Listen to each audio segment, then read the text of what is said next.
What's up, everybody? Welcome to Friday. Today is Friday, November 15th, 2024. This year is just flying by. Welcome one and all to Simply Cyber's Daily Cyber Threat Brief podcast. I am your host, Dr. Gerald Auger.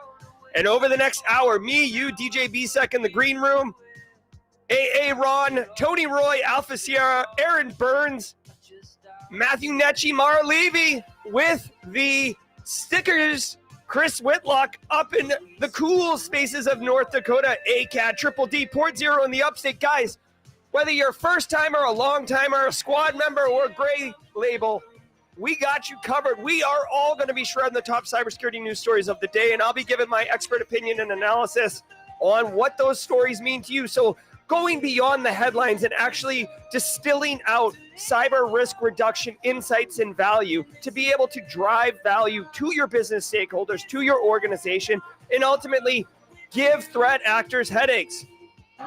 Now, I want you to know we're going to go through about 8 stories. I don't research or prep for any of these stories because I want it authentic and legit, as close as me and you working together and being in the coffee room first thing in the morning talking about, did you hear on the ride in about X, Y, and Z? That's how it's going to go. I got my cup of coffee, kind of a light day. I accidentally didn't have enough coffee grounds ground, and I didn't want to grind more. So I actually only got a half pot, so I only have a slug left in this. But we're going to get through it. We'll lock arms and we'll join forces, and we will get through this crisis of my coffee reduction. Just shout out to Mad Destroyer, the local coffee barista in the Simply Cyber community, who knows what I'm talking about when I say we can go beyond French roast. Guys, every single episode is proudly sponsored by several amazing partners in the cybersecurity community, and I want to give some love and a shout out to Barricade Cyber Solutions for sponsoring the show and allowing me and you to get here every single morning and be able to throw this show together and have a great time. Hey, Lara Flores and Evans, Jimmy Barrios, Cyber Butterfly. Guys, Barricade Cyber Solutions is dedicated to helping businesses from cyber attacks and recover from the damage done. Cyber attacks can cause massive issues for businesses and send dedicated, hardworking business owners into turmoil. But guess what, y'all? Barricade Cyber Solutions knows how to mitigate the damage done by cyber incidents. Check them out at barricadecyber.com. Links in the description below. Good morning, Jenny Housley. We got the mod team in full effect. Eric Taylor's here. Casually Joseph, Chris Whitlock. Maybe Kimberly can fix it. Well, come on in here. From the Lanai, it'll be all about good times. Guys, check it out now. I also want to say shout out and love to ThreatLocker. You guys know about ThreatLocker. They've been coming on the scene hot and heavy lately. Let's do 30 seconds. When we come back, I'm going to tell you how this show is going to solve all your CPE problems. Cyber Threat Brief sponsor ThreatLocker. Do zero-day exploits and supply chain attacks keep you up at night? Well, worry no more. You can harden your security with ThreatLocker. Worldwide, companies like JetBlue trust ThreatLocker to secure their data and keep their business operations flying high. ThreatLocker takes a deny-by-default approach to cybersecurity and provides a full audit of every action allowed or blocked for risk management and compliance. Onboarding and operation is fully supported by their US-based Cyber Heroes support team. Get a free 30-day trial and learn more about how ThreatLocker can help prevent ransomware and ensure compliance. Visit threatlocker.com. All right, Kerry's got his medium roast and his French press all locked and loaded. Guys, every single episode of the Daily Cyber Threat Brief, including this one, is worth half a CPE or half a CEU, depending on where you are. If you are maintaining cybersecurity certifications, you got to keep those CPEs up. Easiest way to do it, Daily Cyber Threat Brief. Half a CPE a day, take a screenshot, say hello in chat, just like Space Tacos, Mando Avila, right? Chris Whitlock, Dennis Keefe, you're all on stage right now. Just grab a screenshot, file it away once a year, count up those screenshots, divide by 2, and you got your CPEs. All about good times. I would recommend, personally, you know what? When you take the screenshot, the file itself will have a timestamp. So if you ever have to go back and validate that you were in fact here, screenshot should be enough. But I don't pull these streams down. And for the most part, they don't get pulled down by YouTube. Occasionally we have we play a song like De La Soul or something that's just the music licensing and the A&R people go bananas, and the video gets blocked and banned. But we're not going to talk about that. Listen. Hey, if you're a long timer, drop a hashtag Team SC in chat. Let us know you're here. And if you are a first timer, well, welcome to the party, pal. Drop a hashtag first timer in chat. Hashtag first timer in chat if it's your first time. We have a special sound effect, a special emote, and we love welcoming our first timers. But if you're a long timer or first timer, we got to get to work. So sit back, relax, and let's let the cool sounds of the hot news wash over us in an awesome wave. I'll see you all at the mid-roll. From the CISO series, it's cybersecurity headlines. These are the cybersecurity headlines for Friday, November 15th, 2024. I'm Steve Prentice. China threat actors breached U.S. broadband providers to spy on U.S. government officials. A large-scale cyber espionage campaign by China-linked threat actors is being investigated by the FBI and CISA. The target of the attack was U.S. telecoms, whose networks were compromised by the threat actors in October to steal call records and access private communications, mainly of government and political figures.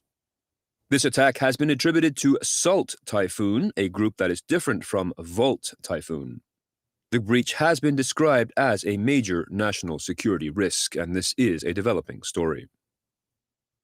All right. So this isn't new.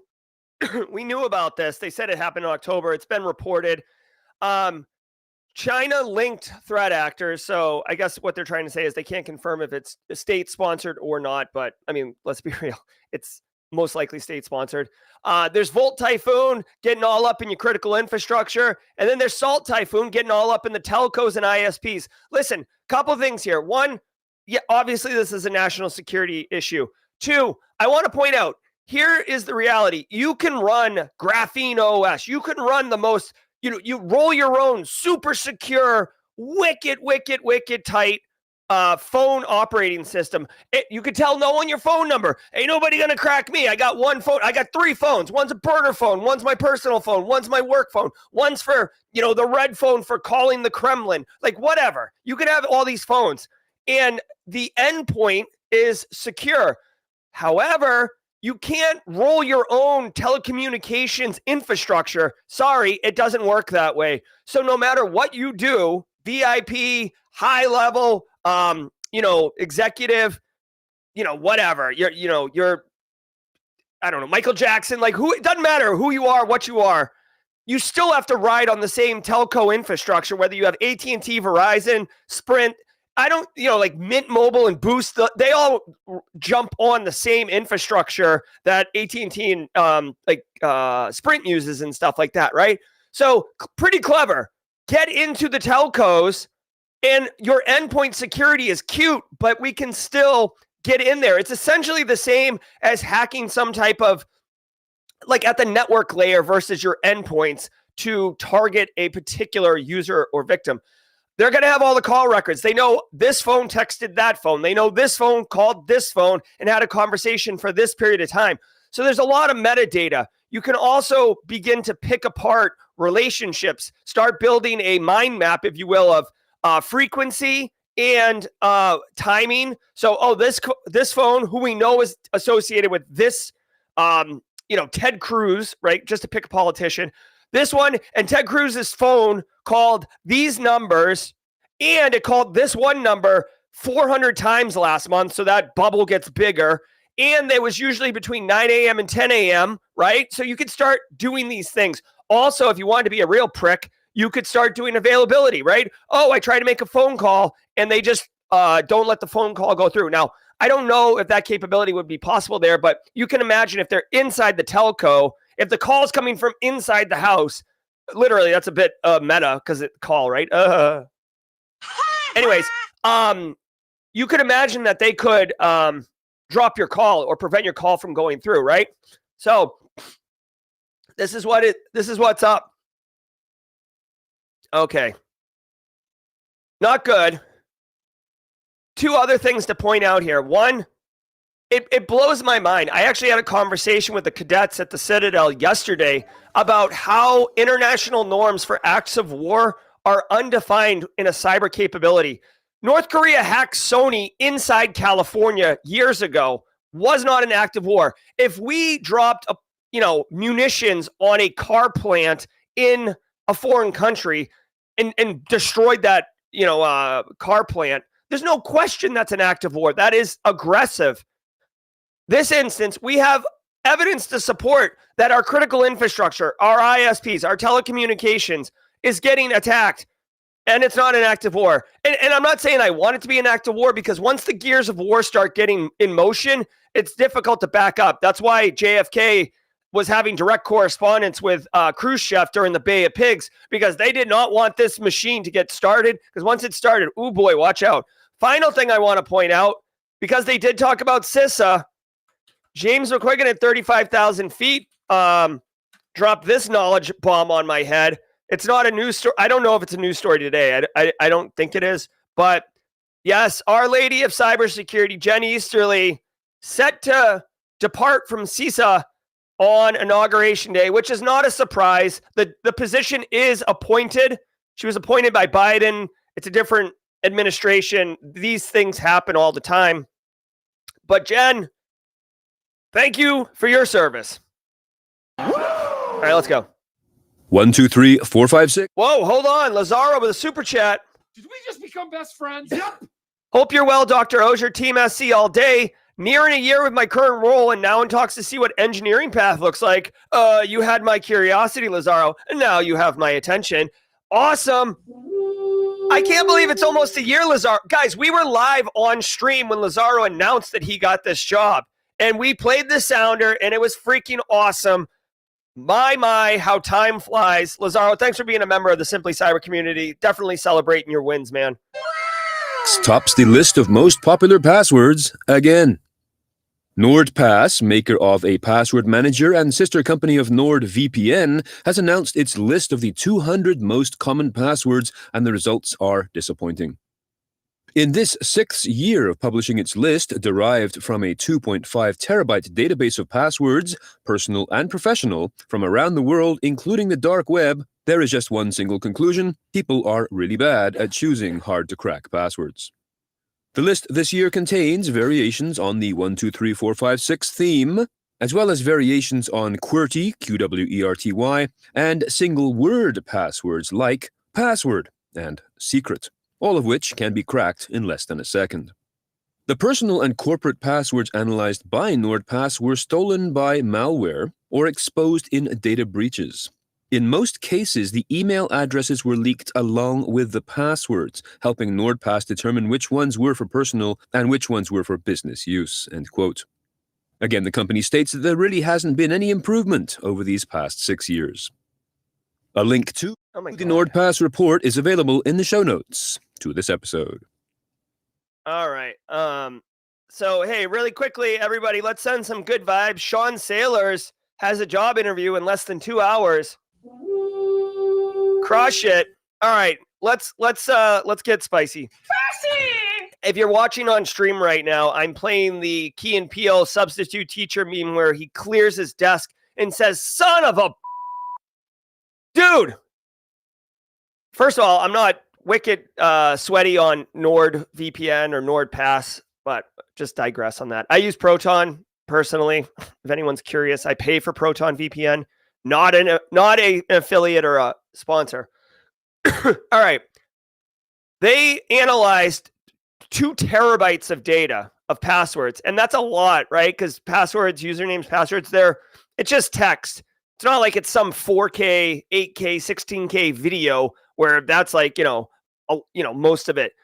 Passwords are very, very, text is very, very lightweight. So to have 2 terabytes of corpus data is significant. All right. So this isn't like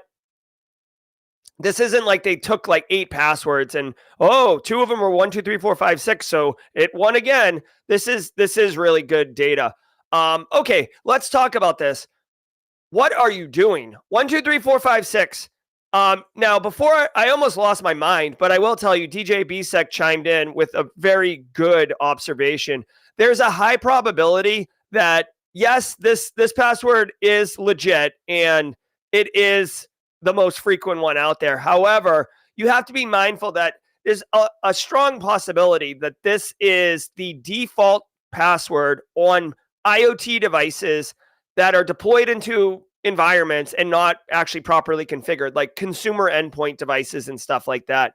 I would agree with that, especially since when I look at it, I feel personally, this is anecdotal, but I feel like 8-character minimum passwords has been very, very normal for a very long time. So to see something that's only 6 characters, kind of weird.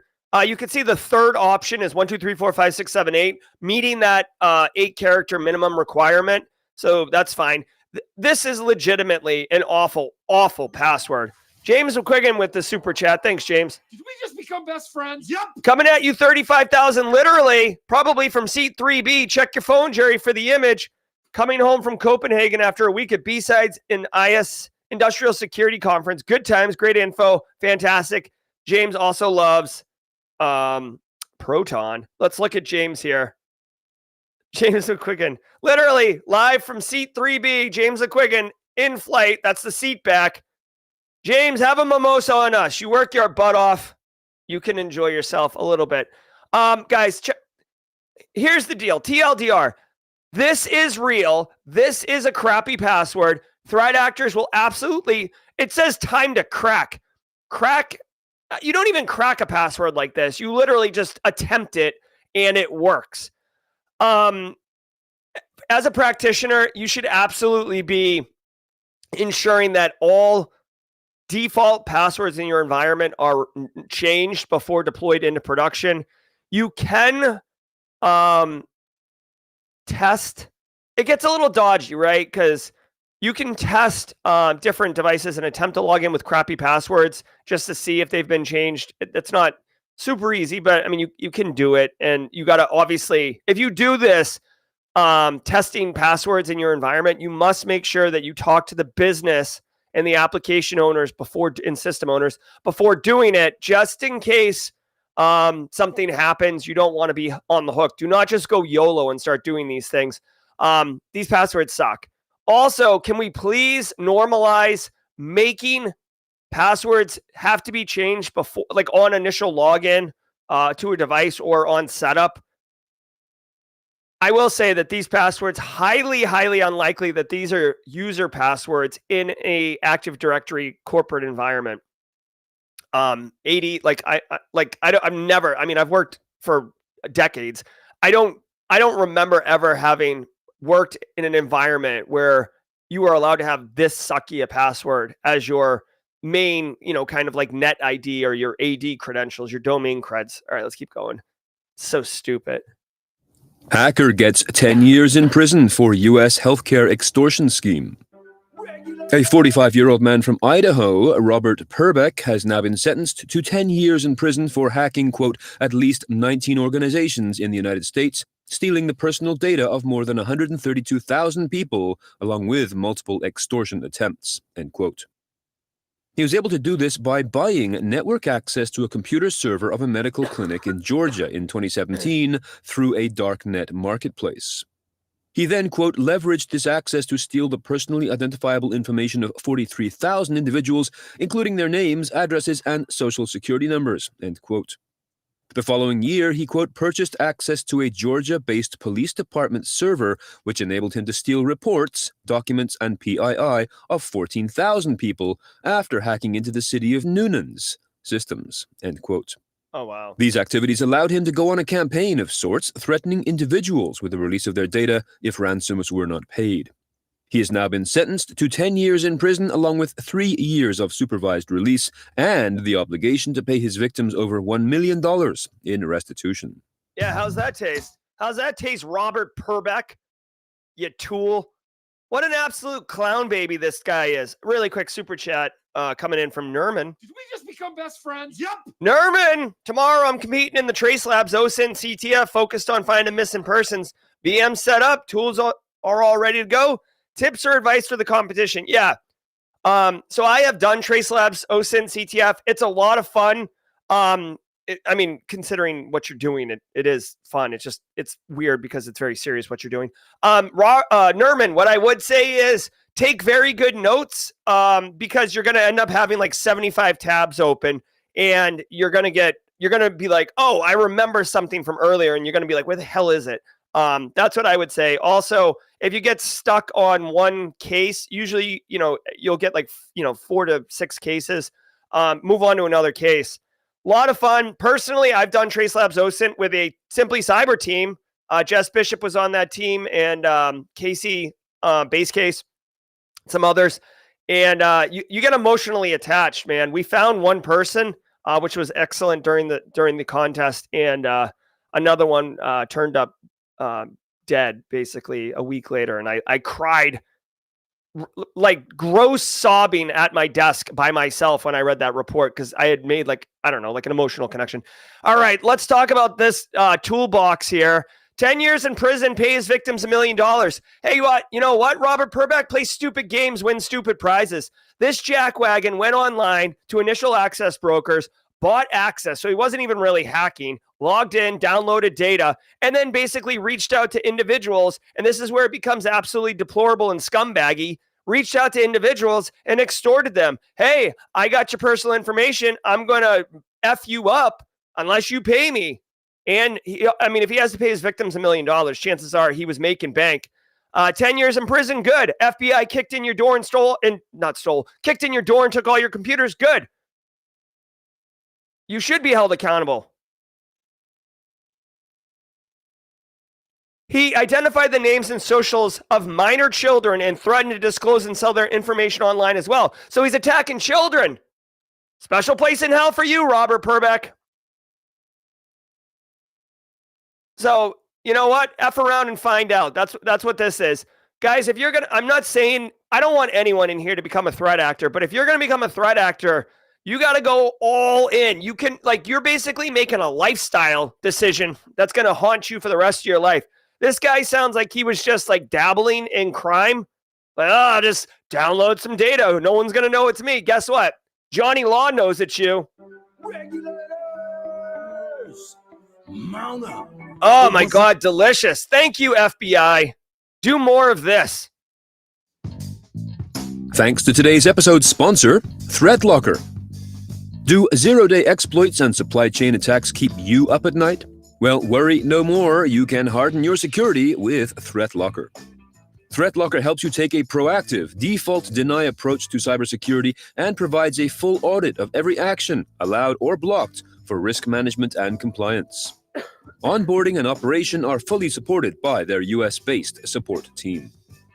To learn more about how ThreatLocker can help keep your organization running efficiently and protected from ransomware, visit threatlocker.com. That is ThreatLocker.com. All right. I don't know if we had any first-timers in chat, but friends, we all know what's cracking. Let's get it going. Alpha Sierra, lead us off. Hey, hey, hey, hey.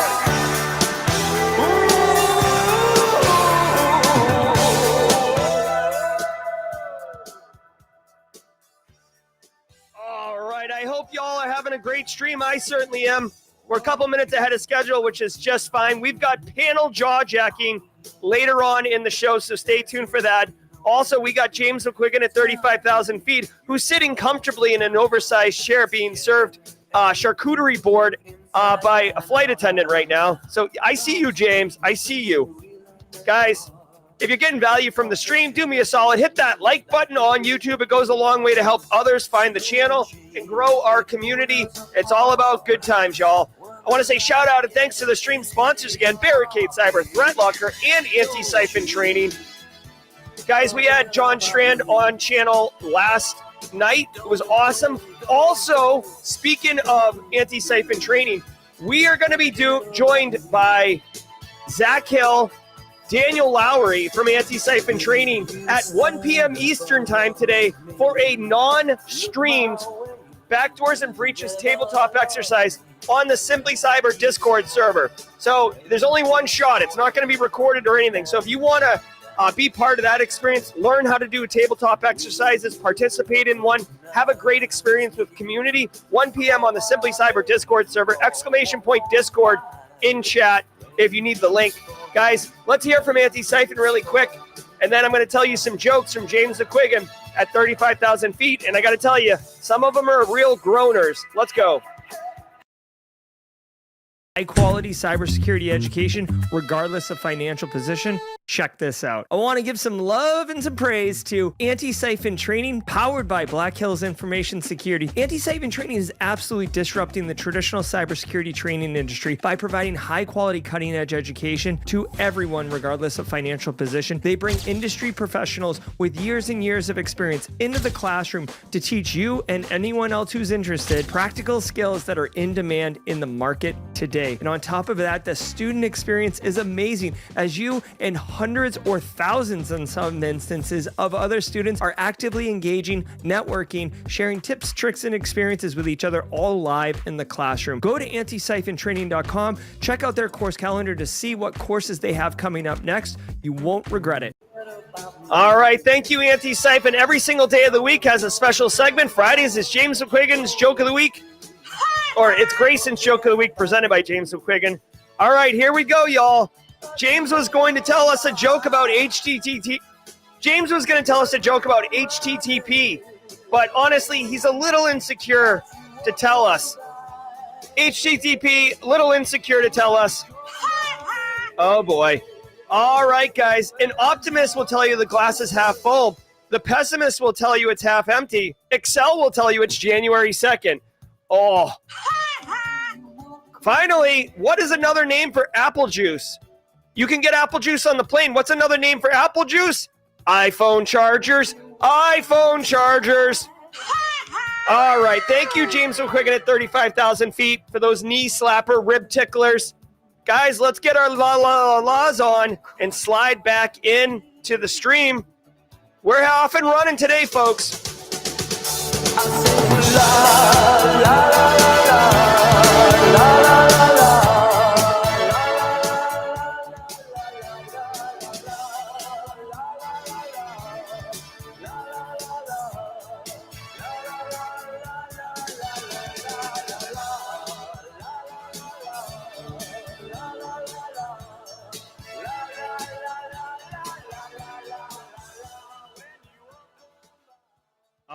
Hey, really quick, I saw a question about GRC PhD from Mohammed. Mohammed, save that question for Jaw Jacking, a segment we do at the top of the hour for 30 minutes where we answer all the questions. Save it for then, and we will get you the answers you need. Misconfiguration in Microsoft Power Pages leads to data exposure. According to a blog post from App Omni, Microsoft Power Pages, which was designed to simplify website creation and data integration for businesses, has, quote, left millions of records, including employee information and internal files, accessible to the public internet, end quote. The cause for this lapse is being attributed to mismanagement of its security controls. According to the report, Power Pages, quote, uses a role-based access control model to manage user access levels. However, assigning too many permissions to roles like anonymous users, which are unauthenticated visitors, and authenticated users, which are logged-in visitors, can expose organizations to unintended data leaks, end quote. Strela. All right, so Microsoft has a low-code website builder tool. This is, excuse me, this is pretty popular. Do you guys remember Microsoft Front Page, like a million years ago, where you could make your website on the internet? Anyways, low-code sites are good. I mean, literally, the Simply CyberCon website, just to give you an example, this website, Simply CyberCon, this is also like a low-code, no-code website, right? Just like a landing page. You can quickly kind of WYSIWYG your way around it. These are great solutions. Unfortunately, Microsoft has... Here's the deal. They use RBAC, or role-based access control. And DJ BSEC, who's, up to his elbows in CISP training, could definitely break it down for us if you wanted to, right? Just same with the Sec Plus people. But here's the deal. Role-based access control is fine. This story is about Power Pages misconfigurations. Inherently, Microsoft Power Pages is not vulnerable. It's that they've made it like, I guess, either easy or intuitive to make basically assign permissions to accounts that shouldn't. Over permission is kind of the term that's used. AC6, NIST 853 AC6 least privilege. I am Ron Burgundy. Hold on one second. I want to make up for the media labeling issue from yet. Oh, boom. Okay, so anyways, AC6 least privilege is what you should be doing, but this technology allows you to give everybody all the things. Now, this is no different than when you right-click on a resource in Active Directory or in Windows environments, and you change the permissions to everyone. That's basically it. Hey, surprise! I couldn't help desk. People are calling in saying they can't access things. I set it to everyone, and now no one's calling. This is perfect. I solved the problem. You didn't solve the problem. You did solve the problem. You just introduced a bigger problem.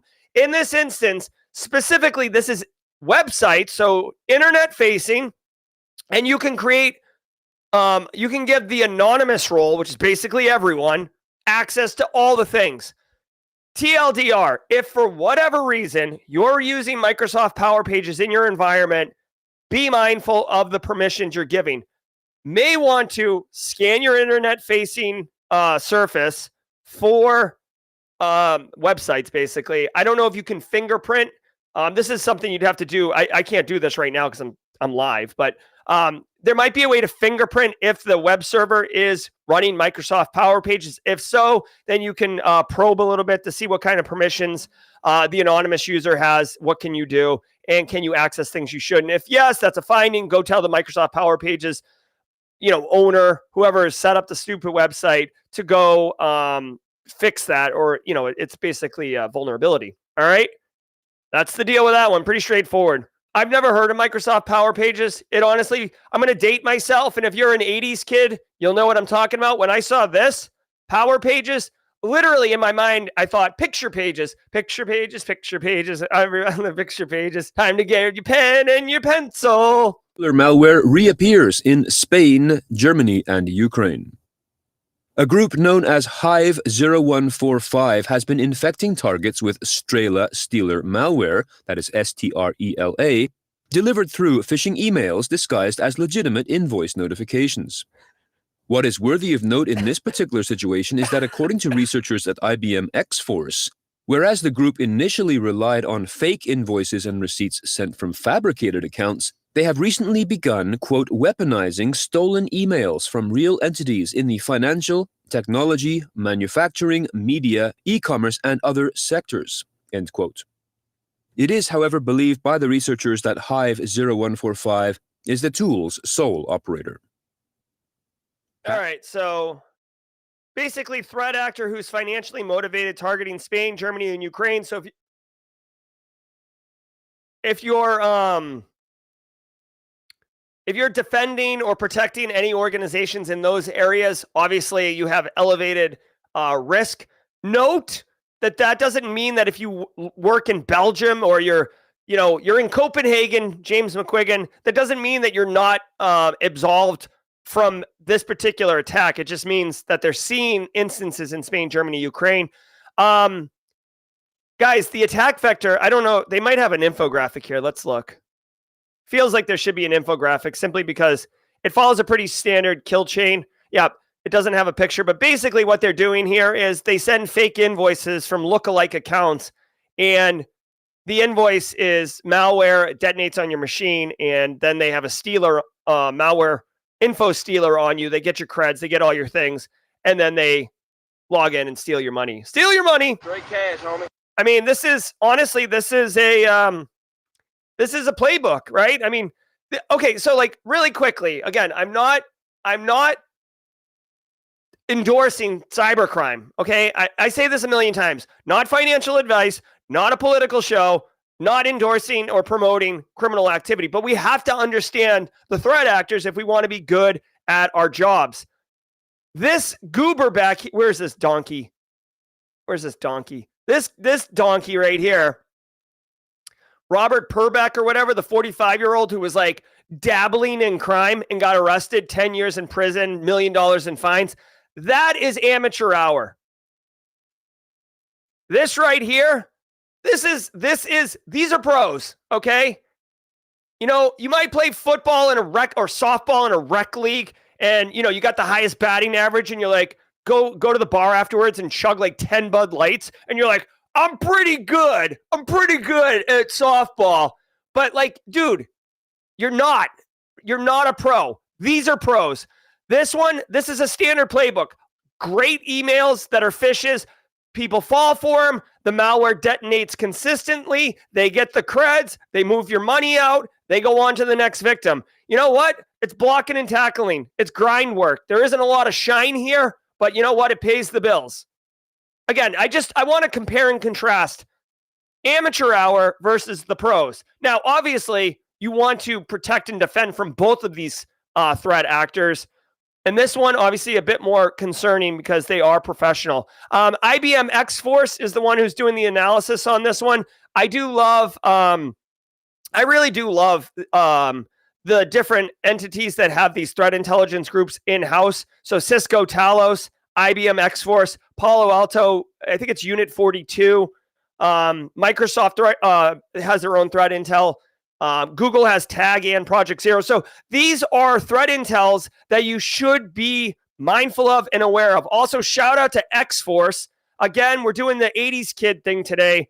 There was a fork of like X-Men called X-Force. I have issues 1 through 5. I thought they'd be worth something one day. They're not.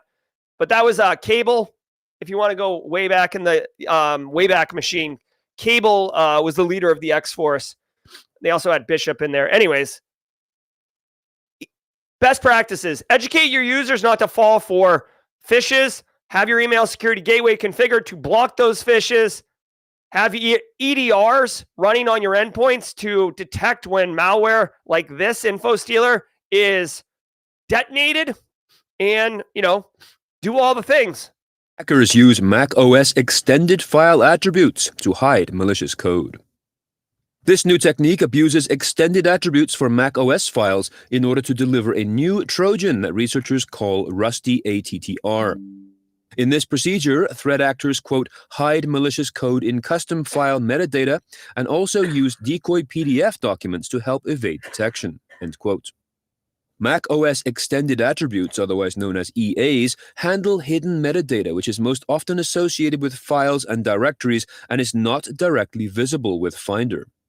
In the case of RustyAttr attacks, the EA name is test and holds a shell script. To avoid detection during this process, some samples launch decoy PDF files or display error dialogues. Oh, right. Very interesting. So, first of all, Group 1B or Group IB, I like these guys. They've been coming on the scene, doing a whole bunch of stuff. Now, they're saying that these are attributes of Lazarus Group, which would make sense. All right, Jay and Michelle. Neil Bridges says, what's up? Good. Hey, so check it out. Say hi back to Neil. I don't know if you're like on two different streams or he's there with you, Jay and Michelle, but hope Neil's doing well. So check it out. Here's the deal. There's a bigger lesson here to understand. If you just like put malware in a macro, like in an Excel file or something like that, it's easy to see, right? You could see it. You're just hoping that the victim doesn't know that. Sometimes you can hide it in like the file name as like an extension, or not as an extension, but like when you're querying down an image, you can hide malware as a payload and a base 64 encoded in the image. We saw that that specific attack with a Reddit, and it was like a pizza image or whatever. So there's different ways to hide code. This is really interesting. All files have, not all files, but a lot of files have metadata, right? This is something that we use all the time. Think about, you get a picture and you can look at the EXIF data, right? Sometimes you can see what phone it was taken with, what the geolocations of where the picture was taken specifically, right? So there's a lot of intel in there. When you look at a Word document, you can go to properties and you can see who was the author. I mean, sometimes these are just cleared out, but you can data mine some interesting information from this metadata.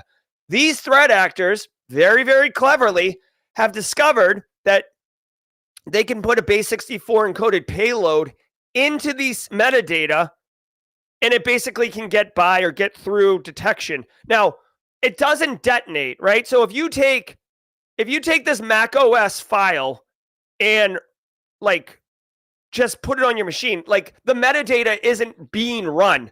Just think of the metadata holding that payload as, data at rest, basically. And when you detonate the malware, it's going to reach into that metadata and pull that payload out. Now, chances are that payload is going to be very, very lightweight because I don't even know. There might be limitations on how much data can be stuck in that metadata value or variable. So it'll be a lightweight payload, and essentially it's going to be an initial dropper in order to reach out to C2 and pull down some other larger, more nefarious payload. Now, remember, you always want to reach out to the internet to pull down your malware or payloads, because if the computer, the endpoint, is behind a firewall, if it's got RFC 1918 IP addressing, which would be common in like a corporate environment, non-publicly routable IP addresses, right? You got your 192.168s or your 10.0s, whatever. You need that computer to reach out to you on the internet. And just to show the screenshot here, you could see here that the shell script says, display dialog to the end user that says, this app does not support this version, and then run the shell code. And you could see it's running curl to a website to pull down something. And that something is the second stage payload, which is actually the real gnarly malware. So initial dropper malware. This one's tricky, y'all. I don't know. Checking the metadata of these files could be tricky, right? It's a Mac operating system thing. This is Lazarus Group, which is financially motivated and a top tier sophisticated threat actor. They've stole hundreds of millions of dollars in crypto. So be mindful of that. All right. Obviously, make sure your Mac OS has EDR solutions on it. You can also detect C2 network activity beaconing, but that would be after compromise. So now you're talking about detecting a compromised incident, right? You have a breach, and now you're trying to limit the amount of exposure. In Switzerland, malware now arrives by postal mail. Switzerland's Federal Office for Cybersecurity has issued a warning about letters being sent via regular post that pretend to be from the country's meteorological agency, Meteo Suisse, and which are being used to spread malware. These postal letters, with dates up to November 12th, appear to offer access to a new weather app via a printed QR code inside the envelope. In reality, this link downloads the Stealer malware Coper, C-O-P-E-R, and Octo2, which seek out login details from more than 383 mobile apps, including e-banking apps. Although this is not the first time a postal service has been used to deliver malware, experts note that the additional overhead, namely postage, means it is still rare. Yeah, because threat actors, they don't want to invest. Ain't nobody got time for that. But, I mean, this is a pretty effective technique. So, essentially, they send a letter in the mail with a QR code. You scan it on your phone and pull malware down on your own device. This is clever. It's not new. This attack technique has been used in the past.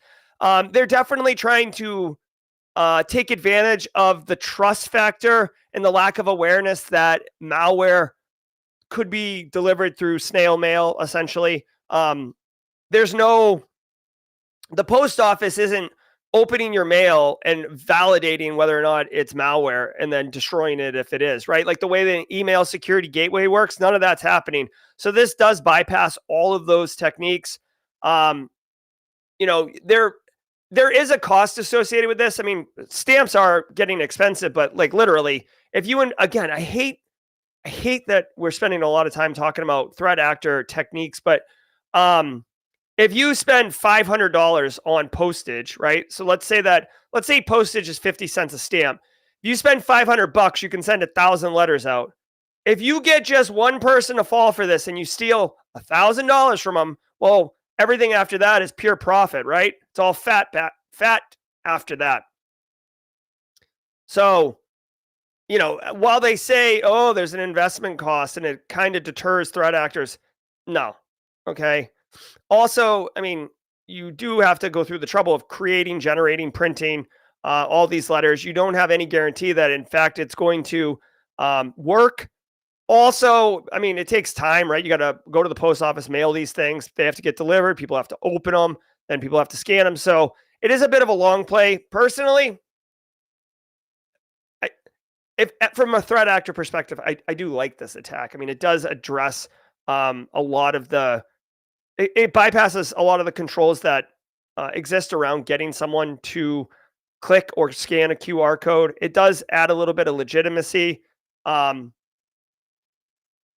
So it is a crime of opportunity, though. So think about that. You don't know who's going to get the letter, who's going to scan it, who's going to try to install the malware. So you could get somebody who's not a valuable target, right? Someone who's like, whatever, like my son, right? He's 12, doesn't have a bank account. Like, he doesn't have a retirement plan. Like, you know what I mean? Like he's not really a great asset to compromise. So, whatever, just be mindful. You should, at the end of the day, the opportunity here is to educate your end users about QR codes. Simple, full stop. In fact, one technique that you can do, put a QR code in the break room.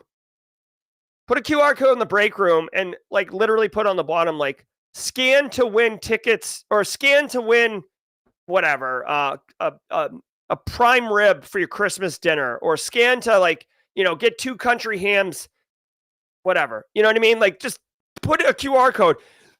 And then when they scan it, have it go to either like a funny little short video of you being like, oh, hey, there are no country hams, but QR codes can lead to really bad stuff. You could get yourself infected.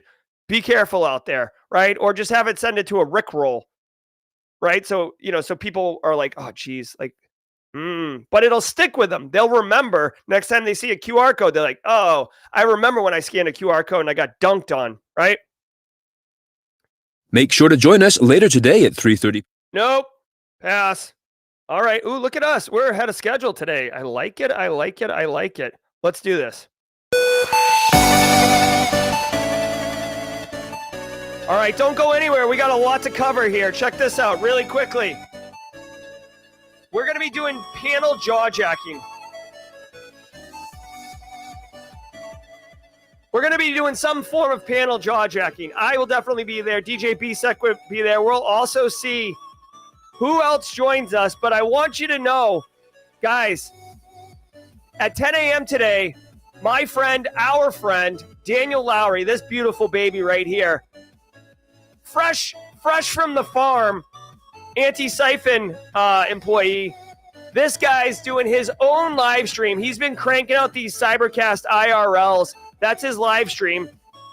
I gotta tell you, the dude's cool. He's got a great voice. He's cares about the community. He's a cyber pro, offensive, and he can absolutely shred an electric guitar. Join him at 10 a.m. I'll drop a link in chat below. He just started doing these, so you can see it's episode 3. I'm subscribed. Get some of that. Daniel Lowry at 10 a.m. So go check that out if you're interested in being all about good times. All right, what else we got? All right. All right, guys, all about good times. Remember the can I pull this up? Hold on 1 second. 1 second. I got one other thing to update you on that you're definitely going to want to know about. Oh my God, where is it? Oh, all right, hold on. Check this out. At 1 p.m. today, 1 p.m. Eastern time today, I have to go back into my posts really quick to find this one. There it is. At 1 p.m. today, we're going to be joined by Daniel Lowry, this same guy right here. This guy right here. This guy, and then Zach Hill, IT career questions over at Antisyphon. They're going to be joining us, and we're going to be doing literally a live backdoors and breaches, tabletop exercise, card game, D20 die rolls, community, all about good times, guys. You're absolutely going to love it. It's just another thing that we do here at Simply Cyber to provide value, an opportunity to learn and share in community. Kathy Chambers is in chat, also from Antisyphon. My goodness. All right, guys, let's go pivot over to jawjacking. I hope you had a great show. If you got a boogie out here, Deuces. We'll see you on Monday. Otherwise, I hope you can join us for Jawjack. And I'm Jerry from Simply Cyber. Until next time, y'all, stay secure. Let's go. Cybersecurity. Join us every weekday for Jawjacking, where industry experts answer your burning questions about the cybersecurity field. Live, unfiltered, and totally free. Let's level up together. It's time for some Jawjacking.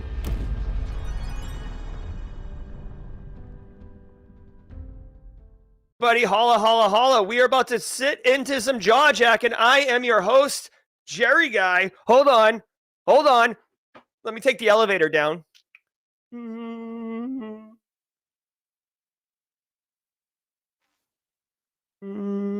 What's up? It's Jerry Guy coming at you live for some Jawjacking, hot off the heels of Simply Cyber's daily cyber threat brief with that nerd, Dr. Gerald Auger. We're going to be shredding all your questions. I saw a question in there from Mohammed about a GRC PhD. We can start off with that, but let me welcome you to the panel. Coming from the big, great state of Texas, looking good and crushing it, soon to be CISSP minted DJ Bisek. I got my glasses on too. All right, there we go. Also coming in hot, you guys know him as Haircut Fish. We call him Dan Reardon around here. He makes the memes, and John Strand loves him for it. Ladies and gentlemen, Haircut Fish. Hey, how's it going? Yes, sir. All right. We got our panel. We got room for a couple more if folks want to jump in. Guys, all about good times. Dan Reardon working on the blue team side. DJ Bisek pretty much turning into an executive CISO, but he's got network engineering, so he does have technical chops. And I'm Jerry, who has dabbled in a lot of different things, but mainly known for GRC. Let's get the questions. I did see Mohammed earlier have a question. We'll launch into that. He said basically he's got a master's in, I think, IT, and he wants to know if he should get a PhD in GRC. I'll tell you two things. So first of all, if you did not know, I have a PhD in cyber operations. Having said that, I want you to know nobody should get a PhD unless you absolutely are super into wanting to get a PhD. I have a video on the channel. It's one of my early videos about PhD truths. You can ask Kathy Chambers. She's in the throes of a PhD right now. The shine of getting a PhD wears off very, very quickly. And then you've told everybody you're going to get a PhD and you feel this onus. But it's a very, very grindy experience. And the coursework is fine. If you've already got a master's, you'll get through the coursework. No big deal. The dissertation is the part that burns a lot of people.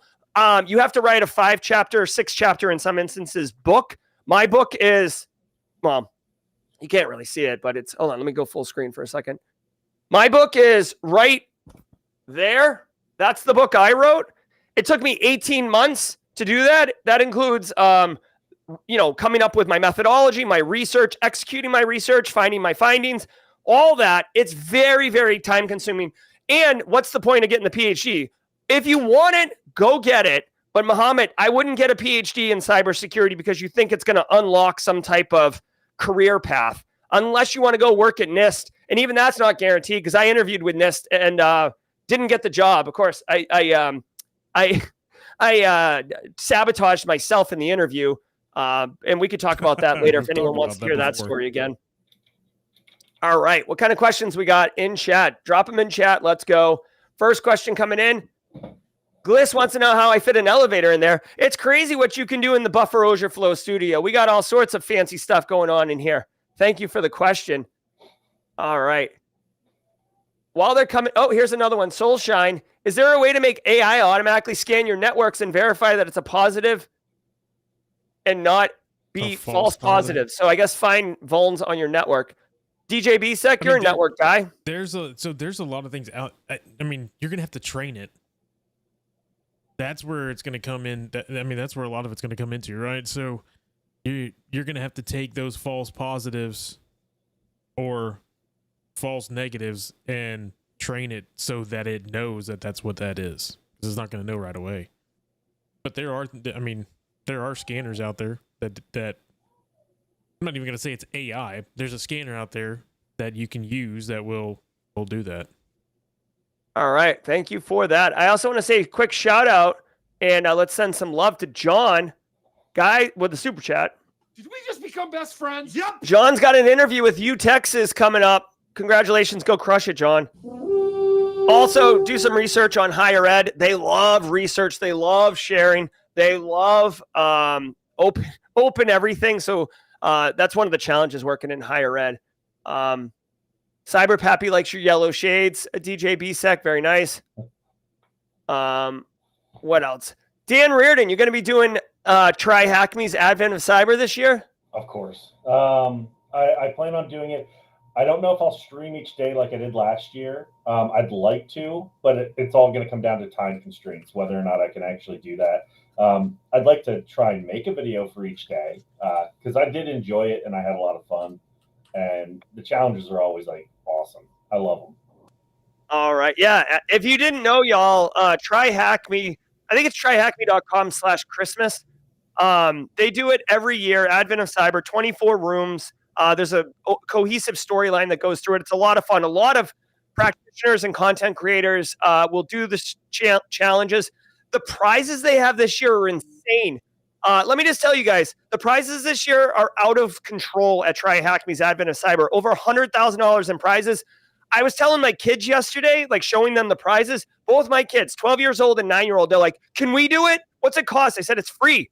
They're like, can we do it? I'm like, yeah, of course. And they're like, we're going to do it. And I'm like, you don't even have to really understand what to do because you could literally follow along with someone who's doing it and just get the answers from them. They're like, we're going to do it. After the kids went to bed, I asked Mrs. Auger, I'm like, the kids seem really into it. What do you think? She's like, they'll do it the first day, and that'll be it. And I'm like, oh, so we'll see. DJ BSEC, you going to make content? You usually stream at Cyber. Yeah, I'll probably stream it. All right. Hot take, DJ BSEC. Hot take. Let's go. Yeah, so Brent B pointed this out. I said it in private chat. Dan Reardon, I think you might be speaking into the wrong microphone. Did you get that sorted out? Working on it. Okay, very good. J.E. Michelle says, who are other creators you follow who do Hack the Box or Try Hack Me rooms and do breakdowns? Not too high level for beginners. Tyler does it. Anyone got anyone? IPSEC is wonderful. IPSEC is, I guess standard. Definitely a good one for Hack the Box. You got anyone you like? Tyler does it. Tyler Ramsey, does he do mostly Try Hack Me? He does. He does. I think he does both, but he does Try Hack Me a lot. All right. Cool. All right. Dan, you got any? Well, Dan's working on his audio. The guy Odyssey says, Jerry, you got any tips on SIMs for cloud security? Currently, network security engineer trying to merge into cloud. Let's take Dan off stream for a second. You got any tips on SIMs for cloud security? Not really SIMs, but AWS and Microsoft Azure have a lot of training around their platforms. I would recommend those. I mean, Mike, you got to remember that guy's Odyssey. You got to remember that Microsoft and AWS and even Google, they want as many practitioners as possible, especially engineers, to understand their platform. So then you can recommend that platform and promote that platform to your business. So they give that training for free. Now, the certs associated with the training do cost money to take the exams, but they're pretty affordable, if I recall. Let's bring Dan back on. You guys got any thoughts around learning cloud stuff? Dan, you got any thoughts around learning cloud? Coming from my previous job where I did support for cloud, just diving into it really, your audio is still kind of janky. Definitely not the headphones. Hold on one second. While he's sorting that out, DJ BSEC, you got any thoughts on cloud, learning cloud? I know. Oh my God, you sound awful too. I do. Yeah, what are we doing here? Is everybody else picking up what he's putting down? It sounds like you're How do I sound now? Oh, you sound great now. DJ BSEC, you sound like you're merging with the board. So let's go. Okay. So basically, yeah, my previous job, I worked support for cloud. The easiest thing I can say about that is just dive in. When when it comes to cloud security, there wasn't much I was allowed to really touch because I was in support and not in security. But I was always trying to find out what I could, or when I was applying for different roles. So what you could end up doing is, I know a lot of cloud providers have free trials. So you could do something like start up a free trial, spin up some VMs, and from there, just like try and take them apart. Don't mess with the infrastructure, because that's when they start getting really, really mad. But you can do with that to understand it. A lot of it is virtual machines within virtual machines, to be honest with you. So if you didn't want to mess with cloud and you want to do it on your own system, if you can set up your own virtual machines within virtual machines and start picking away at it, you're going to be at a good spot. All right. Thanks, Dan. All right, do I sound better? Oh, you sound buttery. Very All I nice. did was shut Restream down and bring it back up. Fucking Restream, man. Any thoughts on learning cloud? What I was getting at is you can go to, I know Microsoft has its own like Azure walkthrough for cloud security. So you can go through that. I'm not sure if AWS is, I'm sure they have the same type of thing.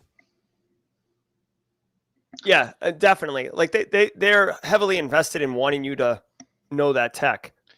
Also, Kyle says, thanks, Kyle. Cisco has a cloud demo environment that you can screw around with, which is nice. I think try Hack Me, you have to pay extra, but they have, I think it's an AWS course. Oh, right but on. I think Tyler Ramsey was talking about it a while ago, but yeah, I think that it's not included in your premium membership. You have to pay extra for it, but there I think is an AWS course. All right, there you go. Try Hack Me AWS course. And referring to Kyle real quick, the Cisco stuff, when we're talking about cloud security, we're not just talking about network. I mean, we're talking about everything, right? So we're talking about securing VMs. We're talking about making sure that in AWS your S3 buckets aren't getting hit, that you've got a lot of things locked up. So it's not, don't just think about cloud security as, it's network security. It's security of the whole thing, right? It's not just one thing. All right, yeah, 100%. And, access control around SaaS products too. I mean, that's less engineering and more, good access control, but it's in scope. You're talking about all kinds of different things when it comes to cloud security. I love it. Luke J says he has some stuff to say on cloud. Yeah, if you want to join the panel, you got to get into. We can't drop the link to the. We can't drop it in chat, or else we'll get slammed here. But message on Discord. All right, what else we got? Oh, we got someone's got a question here around. I'll leave it up and then I'll put it down because it's covering us up. Reached out by a recruiter for an analyst position at ReliaQuest. Has anyone heard of? Thank you. Has anyone heard of them or used their product, Gray Matter? Currently a network analyst for the Army. Thanks. I feel like I've heard of Gray Matter, but I can't. I don't know ReliaQuest. Yeah, I never heard of ReliaQuest. Now I'm like, let's find out about ReliaQuest. Yeah, I will tell you, anytime, a recruiter reaches out or whatever, for me, immediately I would validate the recruiter, right? Go look, like, where are you from? Oh, you're from this place? Okay, then, like, are they, like, send me an email from that place. Like, let's get comms going in official channels.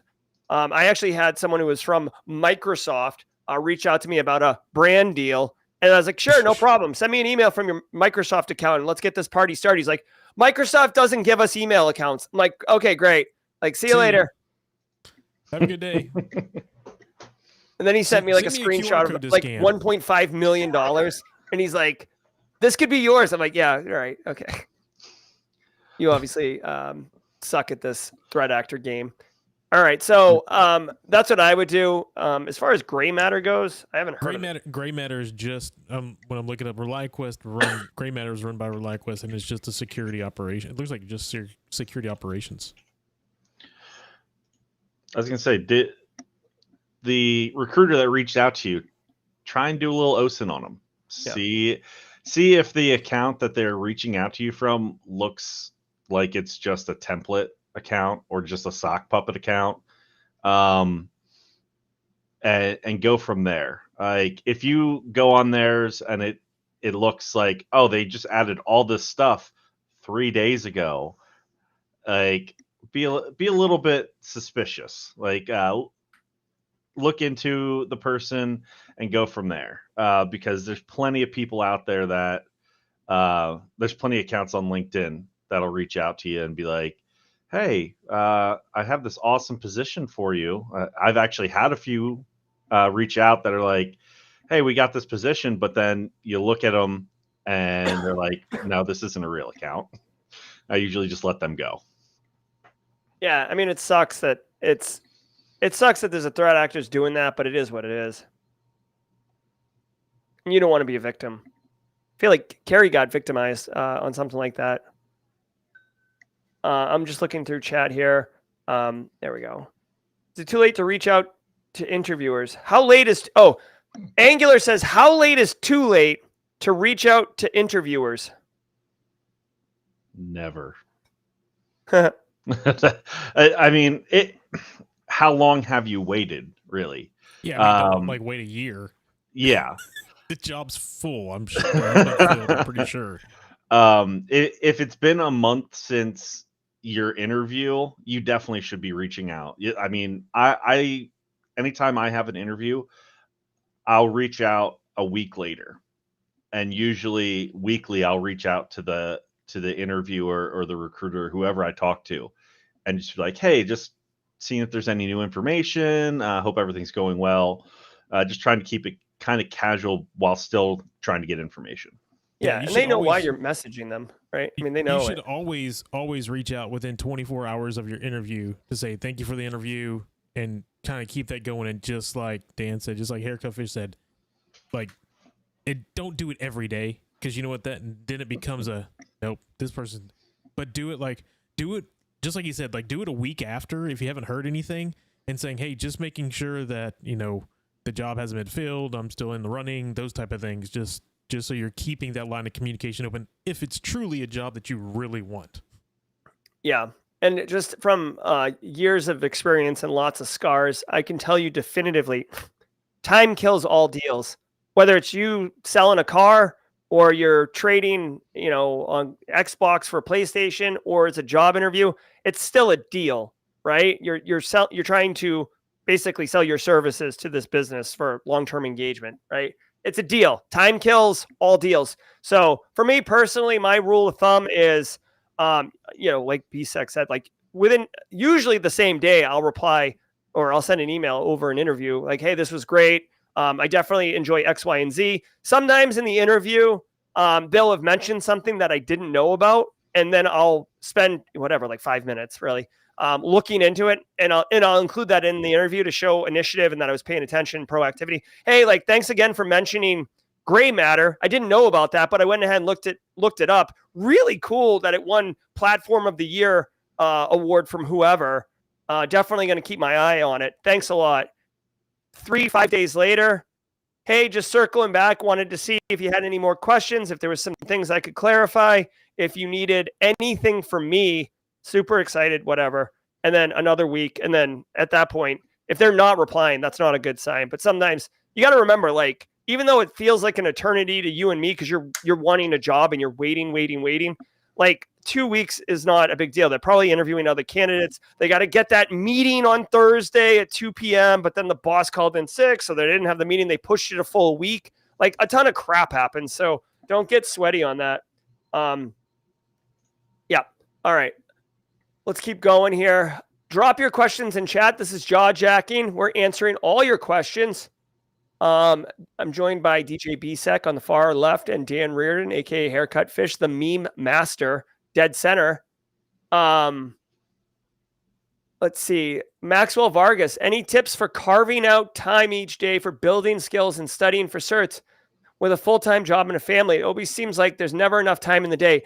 So this is a great question, because all of us in chat, Triple D, Code Brew, Justin, like all of us live this question. And specifically, I can tell you this panel Family man. Way down on the end, going through CISP right now to study. He's taking the exam on the 21st. Dan is always leveling up, and so am I. So, like, great question. Let's do the panel. BSEC, how do you manage this? So there's a couple of ways to go about this. You can get with your employer and see if you can shade off an hour or so each day for study time. If you're doing, if it's relevant to the job, right? If it's relevant to the job and you're studying, then you say, "Hey, it's relevant to the job." Oh, I was like, "No, you're fine. Keep going." I kept hearing the click, and then I was like, "What's going on?" So if it's relevant to the job, then they may say, "Oh, hey, okay, yeah, go ahead and take that hour and go study." And especially if you're trying to go for a certification that will enhance the company, right? That's number one.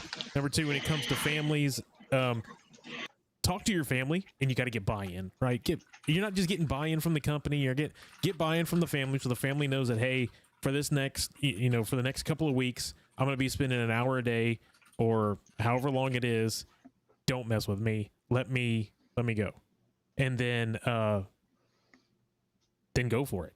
I mean, that's how I've done it for the last 3 weeks. Love it. Then if you're ever on a plane, use that time to study. Because I spent a week on a plane 2 weeks ago. That whole time was study time. Anytime you have your own time, that should be your study time. All right, Dan, and then we'll introduce and throw this question to Luke as well. Dan, what do you do to manage this? So what I end up doing is, like DJ Bisek said, work with your job that you have. I've talked with my manager. And one of the things I work on when we have some downtime is I'm learning PowerShell. So I'm going through the book Learn PowerShell in a month worth of lunches. Unfortunately, it's taking me a little bit longer than a month, but it's because I'm really like digging in, taking notes, and testing out everything that I can.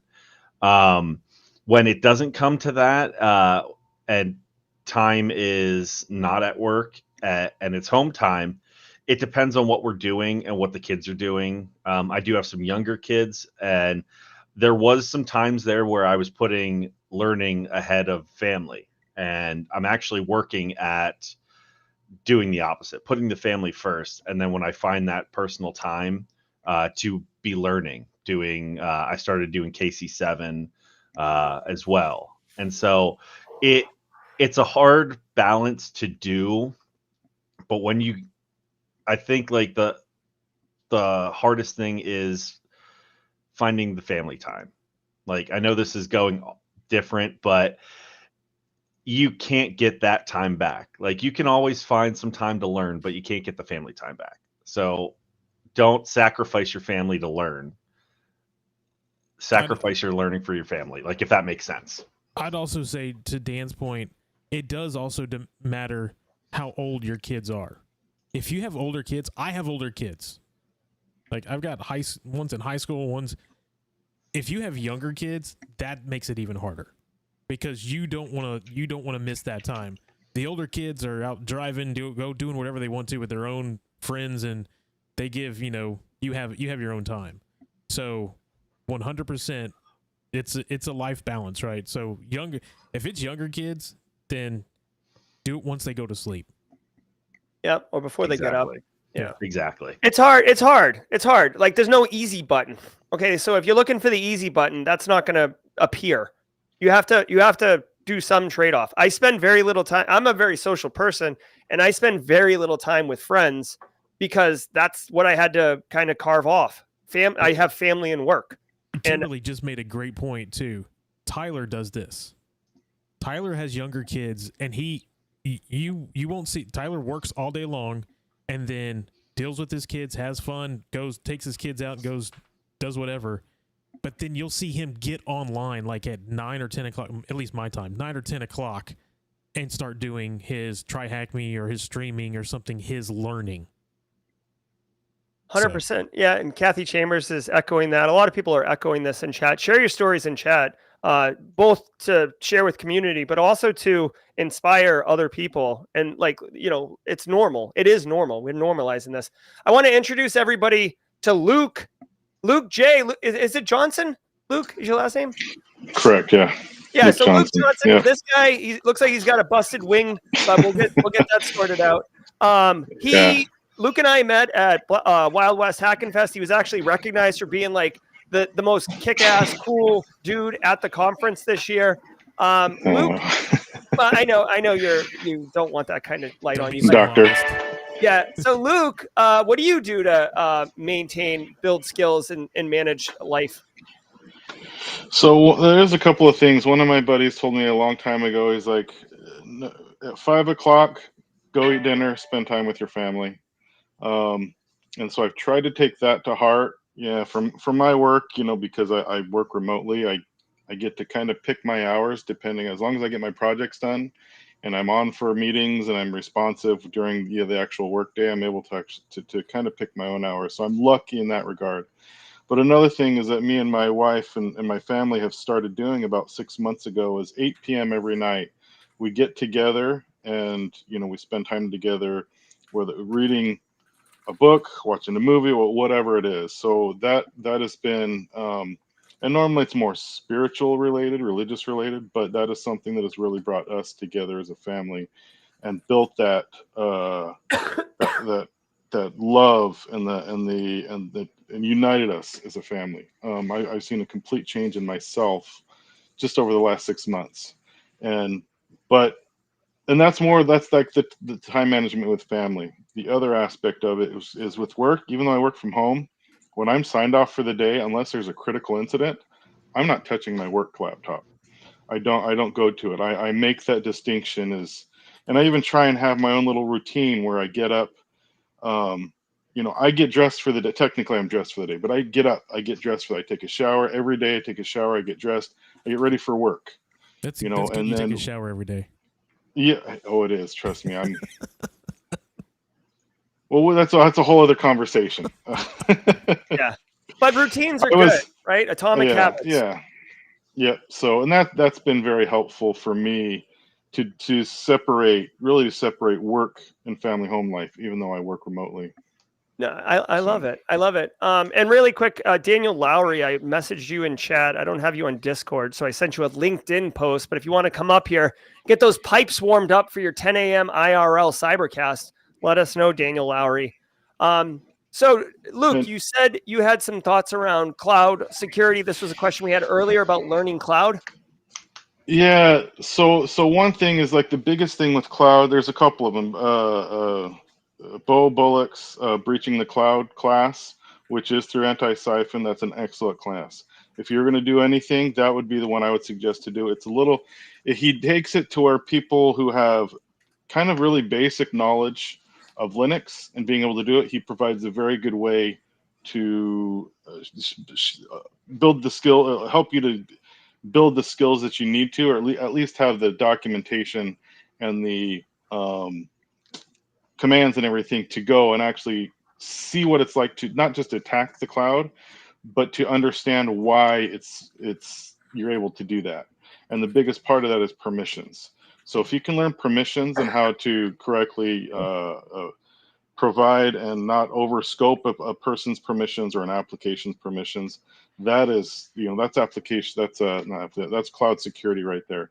Azure has the same issue, and I speak as if I know. I only know because I'm kind of more on the defensive side, and I have to implement the security tools for it. And that's the other aspect, is try and understand the security tools. Recently, PBO, who is I think he's a part of Simply Cyber. He did Professor a class Black on Ops, Professor Black Ops. Yep. Yeah. I didn't realize that's what PBO stood for. I just always heard people call him PBO. He just did a short video, like a 15-20 minute video on guard duty, AWS guard duty, that's like the SIM sort of. It's the front end dashboard for all the security tools and all the security things related to AWS. So yeah, that's kind of my 2 cents. And like you said, AWS, there's a lot of free or very cheap training. Like if you go with certain quote unquote guru sites, like they do have a lot of good stuff out there. There's a lot of free stuff. And Microsoft, yeah, I think all of their training is free, and then the vouchers are less than $200 to take a test for each of their tests. So they definitely want that information out there.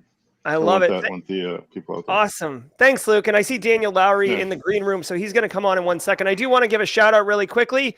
John V with a super chat. Did we just become best friends? Yep. Thanks, John, for the super chat, and thanks for what you do in the Simply Cyber Discord server. John is the resident AI ML security mentor / expert. There's a channel on the Simply Cyber Discord server. So if you have questions about cyber and AI, John's definitely the guy to connect with. He said, I wanted to point out I bought a Simply Cyber swag, got the Adidas blue Simply Cyber hoodie, blown away with the quality. Stay classy, SC. Thank you, John. And yeah, we definitely try not to have, it's not a cash grab over there in the merch store. It's good stuff. And the margins are like $1 or something. And we like trying not to do that. Also, shout out to Fleetus, who gave 10 gifted subs. Fleetus, thank you so much for the gifted subs. And if you're a squad member who picked up one of those, definitely check out the squad emote tray because now you have access to it. Thank you, Fleetus. Ladies and gentlemen, I want to bring on to stage none other than the Antisyphon hire, right? They went like basically like you remember Dave Chappelle in The Draft. I don't want to get too into this, but great skit. But Antisyphon would like to draft in the first round one Daniel Lowry. Hey, Daniel, how are you? What's up, Jerry? How's it going? I love that reference, by the way. That is so funny. Yeah, it's a classic. It's one of the best. It is. Hey, guys, if you don't recognize this man, definitely want to, but I give a quick shout out. This guy right here is going to be live streaming in 37 minutes, 18 seconds. You can see the countdown timer. So if you like what he has to say right now, you're going to love what he has to say on his own stream. Go check him out. We'll drop a link in the description below. Daniel, what's going on, man? You've had a busy couple days, huh? Bruh. It has been crazy. It's so weird. I was just telling Zach yesterday or maybe it was Kathy. I forget who I was talking to because I'm talking to so many people now that I'm with Antisyphon. You know, I worked for a company for 10 years. We built IT Pro TV and then ACI and then incomes, acquisitions and things of that nature. And I did catch a bit of Bryce and John yesterday on Simply Cyber, and it was such an interesting conversation. And I'm just sitting there like, I felt like Leonardo DiCaprio, right? And Once Upon a Time in Hollywood. I'm like, right, yes, that's it. I did that like a lot because I've been super busy. Got picked up by Antisyphon because ACI decided to go in a different direction when it comes to training and that kind of stuff. So what are you going to do? But I felt really displaced for a hot minute. Just when you're with an organization for that long and then jumping straight over into another, which is really great. Obviously, Black Hills and Antisyphon. How long have we known them? How long have we known those people? Their community. It's community. Yeah, couldn't have landed in a better spot. I'm so super stoked, super happy to be there. So, awesome. Trying to find the new normal for me. Daniel, well, let's bring on one more panelist. We have room for 6 on the stage, and we got a spicy one coming in. Spicy! Many of you know her as Sophie Goodwin, but she's crushing it all over the place. Ladies and gentlemen, Sophie Goodwin. Hey, Sophie. So. All right, so Hi, she's there. I don't know if y'all can hear me. I'm on my phone, so. Oh yeah, we can hear you. You're perfect. You're coming in loud and clear. How you doing, Sophie? I'm doing great. I've been exercising in the morning because I can do that now. So I just got back, but thank y'all for having me on. I appreciate it. I'm excited. Yeah, absolutely. And I'm a big fan of. Thank you for being part of the community, Sophie. I see you in the chat now, getting after it and straight crushing it. Let's see. All right. So Dan, is awesome. Yeah, of course. So let me see what kind of questions we got in here. And Daniel, just a quick question. I promoted your stream here. What's the general gist of what you're doing with that stream? Because you've started doing it kind of consistently. Does it have a schedule? What can people expect from that Yeah, the schedule's going to be Fridays at 10 a.m. because I don't want to stomp on anything you're doing. That's literally why I chose 10 a.m. Thank you.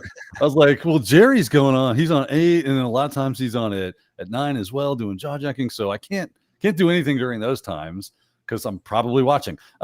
Right. So I chose 10 a.m. on Fridays is going to be the regular cadence. If for whatever reason something conflicts with that, then I'll try to put a post or something out. But that's going to be the normal way to go. And honestly, I just was looking for some way to just kind of get back online, get in the pool with the other people in the community in some way that was more raw and real. That's why I call it IRL, right? In real life, just kind of get in there and say whatever the hell you want. Talk about anything cyber is on the table. I don't care if you're like, you know what? EC Council sucks. Cool. EC Council sucks. Let's talk about EC Council sucking. Or maybe someone's like, no, I dispute that claim. EC Council is the most amazing thing that's ever occurred. Well, great. Now I'm just going to grab my popcorn bucket and be like, I want that conversation. I wanted to kind of facilitate that and have a place where the chat can go wild. We can have a lot of fun. We can talk about anything and everything that comes to our heads when it comes to this thing we're so passionate about. And that was the idea behind it. I love it. And there's a question in chat for Daniel and Sophie. Toasty Pops out of the Kansas City contingent did love themselves some Technado. Any ideas or discussions around perhaps a reboot or a repackaging and keeping the Technado vibes going? Daniel? Well, we haven't discussed it at all. I don't know if ACI owns Technado as a brand. So if we did it, I don't know if we could. You could call it Secnado. Yeah, I don't know if we want to do that, Jerry. That is a little too close. We're going to get a lot of viewers. That's no doubt. Yeah, what channel is that one going to be on? Man, are those just a bunch of elbows and knees? I don't know what's happening here. I don't get it. Did I say OnlyFans something? production. I'm gonna have to go back and watch that. Did I just say something that's like a fetish or something? No. It just sounds like something. It sounds like something. Oh, all right. You'll get it. Don't worry. It'll come to you. I'll ask my Fix wife. Fix that in post. Appreciate the enthusiasm for sure. Yeah, no doubt. I don't know, Sophia. We'd probably have to talk about whatever that might look like if it's even possible. I know that you're still in job hunt mode. I'm in new job mode. So it would be a hot minute before we got to, you got to get kind of things, find an equilibrium so that you can look at schedules and figure that kind of stuff out. Because there wasn't a production. There wasn't a ton of production, but there was a lot of help that went behind the scenes with, in the form of Christian, our producer. So with him not in the ring, we'd have to kind of run everything by ourselves. That's a little more, as Jerry could probably attest to. Oh yeah, welcome to the party, pal. That's right. There's a little more to it than just turn on camera, make show. You can do that, right? It does happen, but if you want that same quality level, you got a little backstage stuff. Yeah. No, I get it. Yeah, you got to get Kathy Chambers back there. Go ahead, Sophie. I think if we did ever go back to something like that, if we ever were able to, I think Christian would be on board with coming back and helping out with that. But you're right. It would take a while before we got to that point. I do miss it though. Like it's been weird the last couple of weeks, been like, all right, it's Wednesday. Yeah. And that doesn't mean anything right now. So it's time's kind I'm not crying, you're crying. Yeah. Well, I will tell you, had to take some time. So just something to put out there for Daniel and Sophie, but also for the community. It's a long way away, but I have been in conversation with basically Dale's Sportsbook, which is the bar downstairs at the Grandview Mountain Lodge at Wild West Hackin' Fest. Anyways, they have this huge wall of TVs because it's like a sports book. But my show at 6 a.m. Mountain Time, the Daily Cyber Threat Brief, there's not people in there betting and drinking and doing all that stuff. I've been in conversations with them, and we are going to do Simply Cyber Daily Cyber Threat Brief live from Dale's Sportsbook. People can sit in the audience. The stream will be on the TVs behind us. It's going to be a whole production.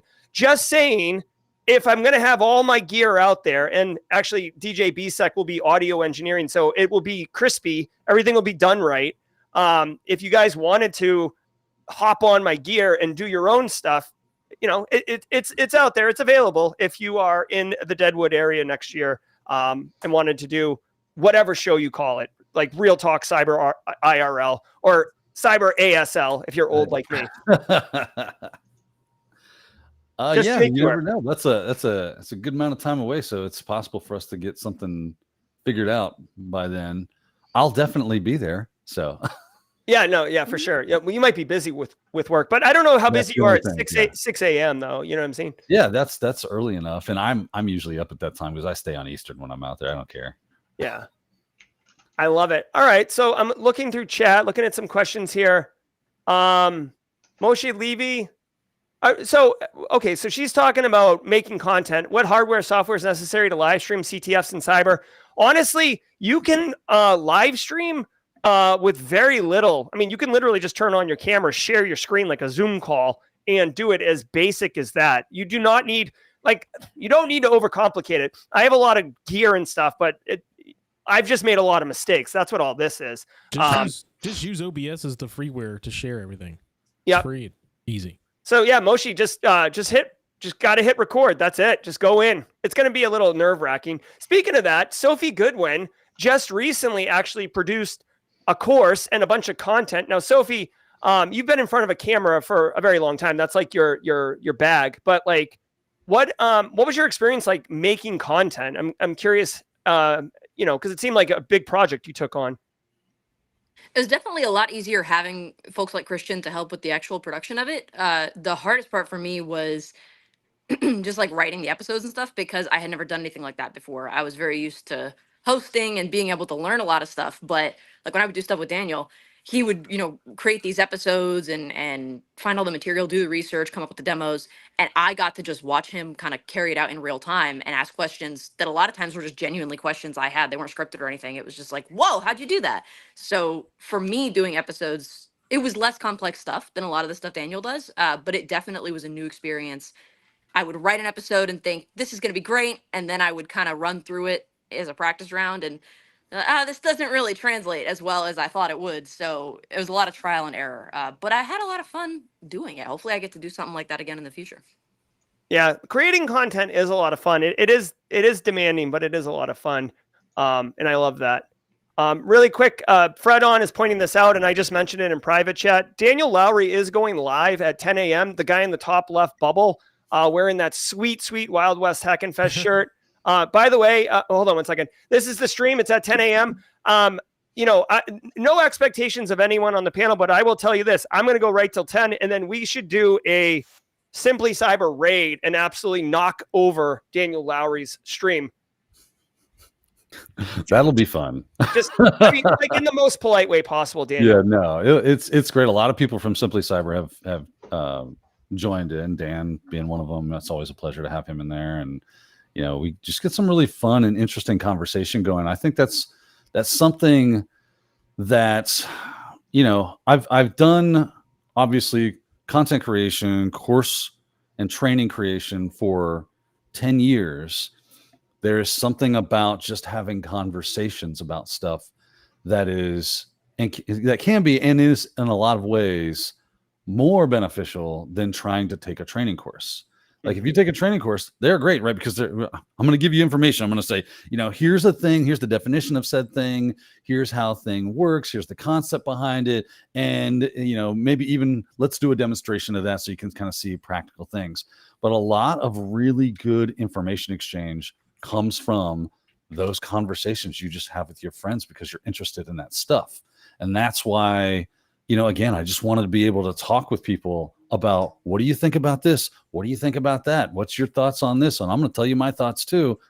And through that, I have found I'm pretty sure, I don't quote me, I don't have the scientific research to back this up. Just anecdotally, it seems like that information, that knowledge becomes way more sticky because of the context around it, the thing you were doing. You were engaged in something and you were actively a part of it. And because of that, it seems to stick a whole lot more. So that became a way, and that's why kind of another thing about the live streams, it becomes a way for you to engage, for me to engage. It makes it just as sticky for me as it does for you. I have a lot of people that'll come in and they'll drop. Somebody made a comment on one of my YouTube videos today about that I did about Go Buster and Ferox Buster, and they were like, "Oh, did you know you can pause Ferox Buster and make all these different like changes to your scan?" And I was like, "Oh, that's cool. Good. Knowledge achieved, right? New achievement unlocked." And that's what it's all about. That's now something I will know that I might not have known before. And I love that. So that's why I want to have more conversations with people and do live stuff, because I feel like that is the apex. That's the tip of the spear when it comes to learning. Yeah. I'd also echo that when you set it up in that format, and I don't know if people in chat agree with this, or you may not have noticed, but it feels much more approachable to jump in chat. Because like yesterday we were in the video with John and Bryce in the interview, and chat was a little bit quieter, and I think it's because they were like absorbing information and didn't want to like rock the boat or whatever. And I don't know, like there's times for that and there's times not for that. But what you're saying, Daniel, I feel like people are more likely to take a risk, say something that might make them look silly, but not really. But that's the way they self-perceive. So no, it is very cool. And it's a completely different environment. When somebody's teaching you, you don't want to interrupt. But if you're just talking about something, then it's like, yeah, let's talk about this. It's like the webcasts that Antisyphon and Black Hills does.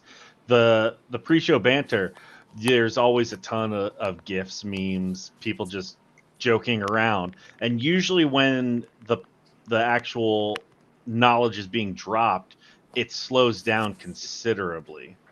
And you can tell, like, there'll still be some in there, like when somebody makes some kind of, like when somebody's teaching, they make some kind of comment that makes somebody think of a meme or a GIF. They'll be popped in there. But as Jason says, that's how you know that that they're listening intently to what you're talking about. Yeah, of course a train goes by anytime I'm about to talk. Yeah, you schedule that? Always. It's the herald of your truth. Oh, I love it. Hey, so a question came in, and I love this for the panel. They said, "Oh, I want to make some content," because we're talking about Sophie making content, Daniel starting his channel, streams. Twitch versus YouTube. You really can't do both. It's really one or the other. What do you think? I'm on YouTube. I've dabbled with Twitch. I'm on Team YouTube. There's a lot of deficiencies with YouTube, but I think it's better for reach and exposure. Let's go around the horn. BSEC, you want to go, and then we'll end with Sophie over here. So different platforms, right? Twitch, there's going to be more interaction. It's going to take you a while to get more people. If you're doing just content and trying to stream like science content, like computer content, you probably want to get over to YouTube. Think about YouTube as being like your business, and think about Twitch as like being your party. That's how I look at it. If you want to go have fun and do crazy stuff and be able to play music and all this other stuff while you're streaming, Twitch will allow you to do that. You try to do that on YouTube, you're going to get blocked. So YouTube is going to be more of your, it's going to be a cleaner. You need to keep it cleaner over on YouTube and clean, not like bad clean, but clean in the sense of making it more corporate-esque. Yeah, Daniel, you chose YouTube, obviously. What do you think? Yeah, so for me, when I started my YouTube channel, it was about video or recorded content that I would upload, and that was because I didn't have schedules for doing live stream. I didn't even think about doing a live stream, honestly. So when I decided, hey, let me look into this live stream thing. Well, I'm already on YouTube. I already have like a following there. It was just a natural progression to just hit that go live button and see how that worked, which is funny because if you go watch the first Cybercast IRL, it is literally me testing it, and people were like, "Hey, I saw this was live." I'm like, "Oh, there's people in the chat. Yeah, that's fun." What do I do with my hands? Yeah, I was like, "Okay, let's start talking," and then all of a sudden, people were jumping in, and the next thing you know, I think your community figured out it was going on. I think it was a good one. It was good. It was just that, but that's the great. part of it. Now, as far as Twitch goes, I always thought that was just mostly for gamers. I know you can do whatever you can stream anything you like, but that just seems to be their community. So, and with that coupling with the idea that I'm already on YouTube, it was a natural thing for me to just use YouTube. Yeah. Twitch exploded during COVID. Twitch exploded. Yeah. Because everybody was streaming, and you had gamers over there. You had people DJing over there. They even got to be pretty decent with cyber. Once COVID went away, or I say cyber, it was more of science and computers. But once COVID went away, a lot of that dropped, and that kind of migrated back over to YouTube. Because, like Daniel said, a lot of people that do this are creating content and putting it out. It's not streaming all of the time. Yeah, and they added hot tubs too, which kind of like melted that community. Haircut and fish. Then they also they have all their code leaked and Kicks started, so then Kicks took off, and there's a whole bunch of stuff with it. So I've streamed on both for two different types of content. Years ago, I actually used to stream on Twitch crocheting, and I did crochet content over there. Did you know? Wow. Okay. Yeah. So and I had like a good 10 people that would usually check in, and they depended on you every week. That's right. And so it was fun. I enjoyed it. But then when I started years later, started doing some cyber security, and with the advent of cyber, I thought about it. I was like, well, should I stream on Twitch? Because I use Restream, and it lets you stream, like the free version lets you stream on 2 platforms. So I'm like, okay, well, what do I want to do it on? Do I want to do it on Twitch, or do I want to do it on YouTube? Because I also wanted it to stream to LinkedIn so that it can end up being used, like sort of to bolster, I guess, my resume or whatever, just to show that I'm learning and what have you. So I thought with YouTube, the content, it seems more structured, more made for YouTube than it would have been on Twitch. But I've still like dabbled with the whole like going back and forth, like should I just switch it over to Twitch? I don't know. But that's my thoughts.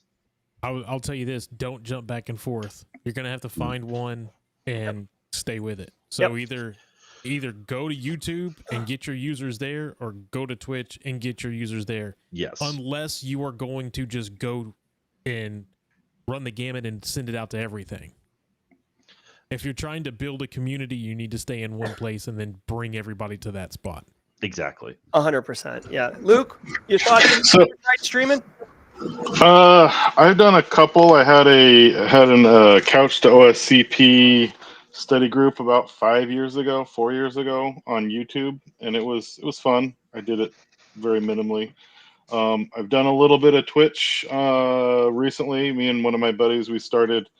The intention is to learn how to use all the technologies while streaming a video game, and while we're playing. So my experience is very limited, but I will ask the question: do you guys stream to multiple platforms at the same time while having one as your main primary platform?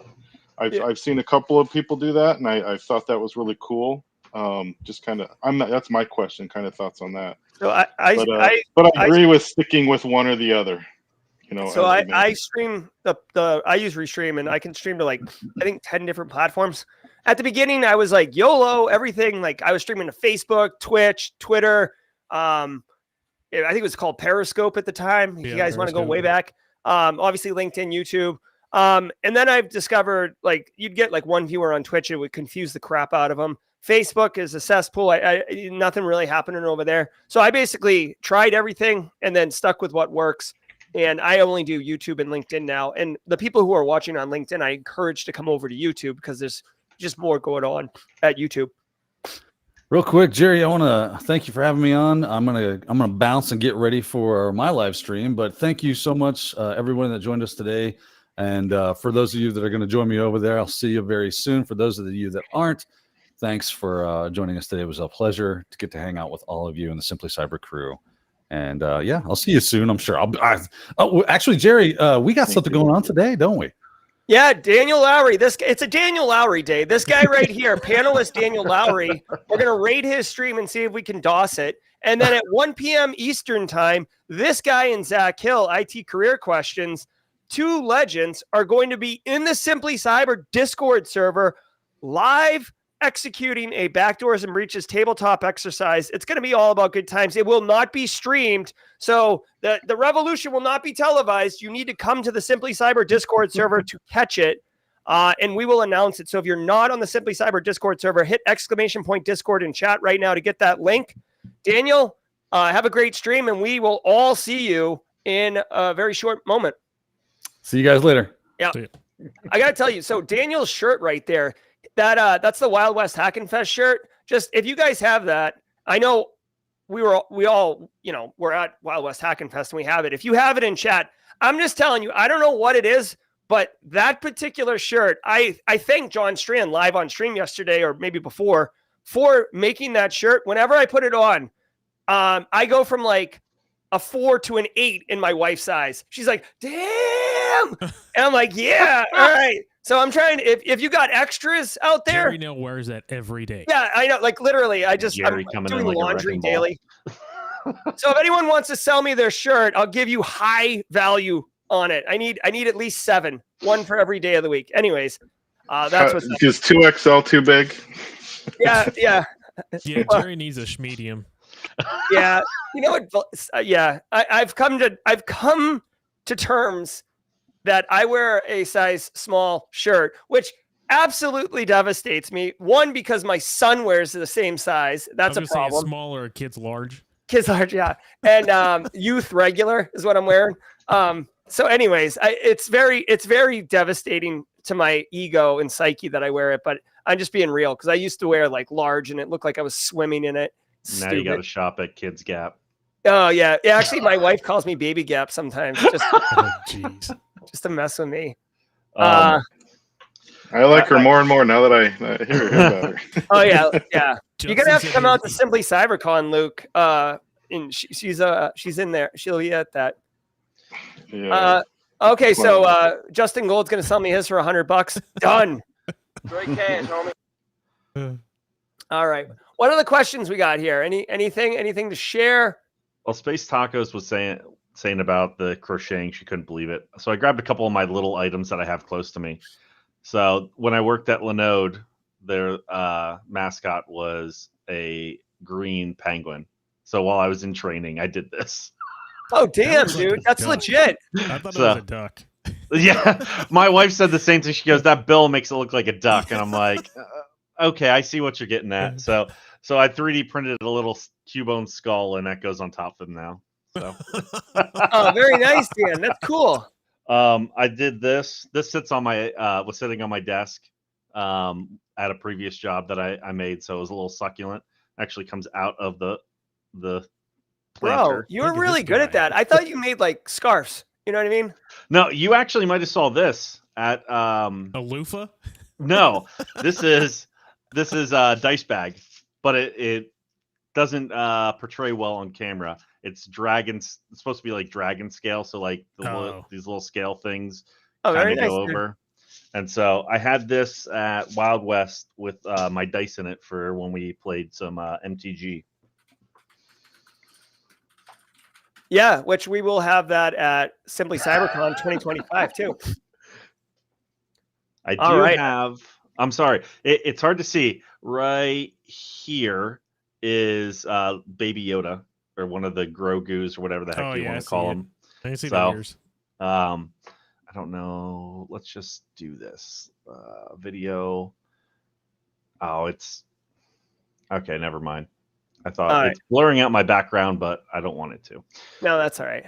Yeah, whatever. But so, yeah. I love it. All right.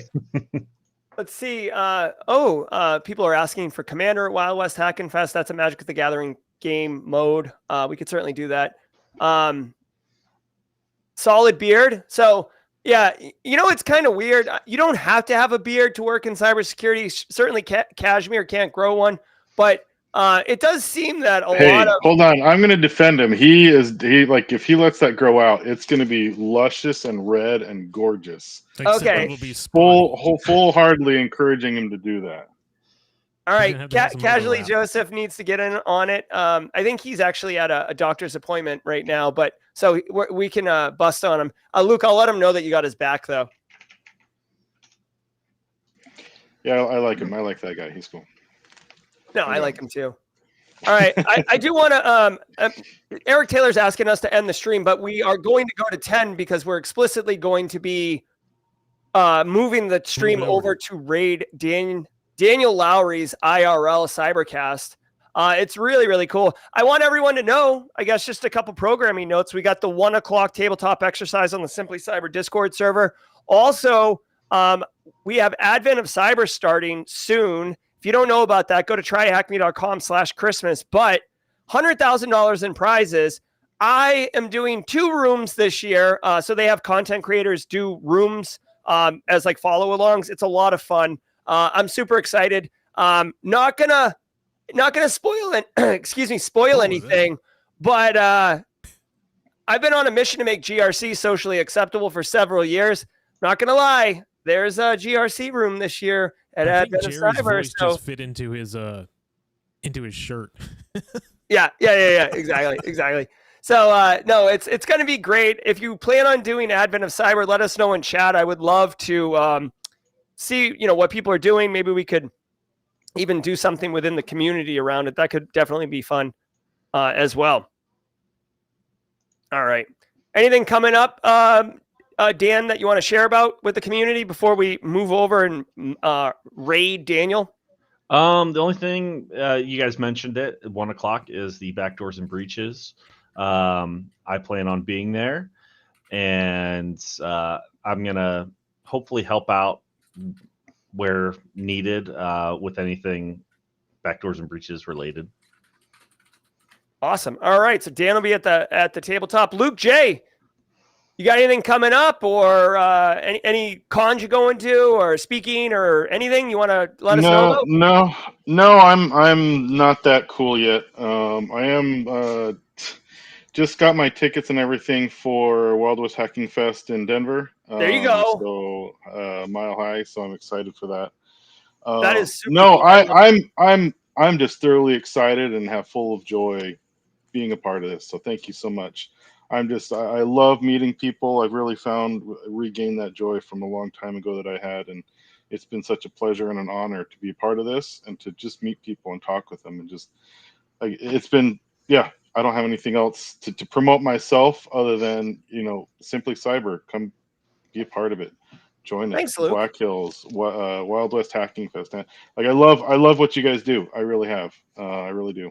Well, thank you. You're nervous. part of it. I don't know if it's coming across. I'm very nervous to be on camera. It's really weird. I mean, oh no, you're killing it. You're killing it. I didn't know you were nervous. You're killing it, Luke. So keep on, and thanks for being part of the community. You're inspiring others. DJ BSEC, what you got cracking? You know what I've got going on. So probably when we get off of this, I'm going to have a meeting with a couple of people, and then I'm probably going to sit in and listen during Backdoors and Breaches, but I'm going to be studying because this is my last weekend to go full bore at this till I have some work next week and then the test Thursday. So hopefully I'm looking at this as I get 2 chances at it, so I'm not worried about the first time. The first time I failed, not a big deal. Definitely have to get the second one. The first time is a kind of like a gimme. Hey, you get to go take it and see what happens, and if you pass, you pass. If not, then you still have one shot.